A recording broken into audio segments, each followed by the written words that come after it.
Hello everyone, যেহেতুকে ডিউটিত বহুত busy হৈ থাকিব লাগে ইজনে সিজনক বেছি টাইম নাপাও একদম মানে কেতিয়াবা বহুত সাফোকেশন ফিল হৈ যায় সেই কাৰণে আজি উলালো বুলো অকমান উলাই যাও মানুহৰ অকলটো কামেই সকলো নহয় তাকে ভাবিলো অকন উলাই যাও এফালে মানুহজন আৰু মা এফালে মামিও আহিছিলে মামিকো লৈ ললো লৈ এতিয়া গৈ আছো অৰুণাচলৰ ফালে অৰুণাচল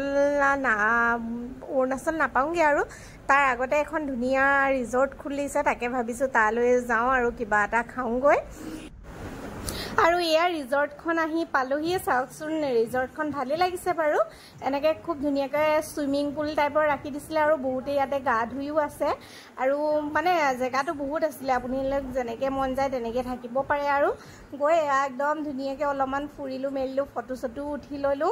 ভালে লাগিলে ৰিজৰ্টখন বেয়া লগা নাই বাৰু সকলো আহিছে বহুতো মানুহ আহিছে আৰু পুৰা এনজয় কৰিলো মানে এনেকুৱা ৰিজৰ্টত সদায় সন্ধিয়া টাইমতহে বেছি ভাল লাগে আৰু যেহেতুকে সন্ধিয়া টাইম হৈ আছিল আৰু খুব বেছি ভাল লাগিলে এয়া ধুনিয়াকৈ সাইডত ধুনিয়া কটেজও আছে আমি এটোৱে কটেজ লৈছিলো ইয়াতে আৰু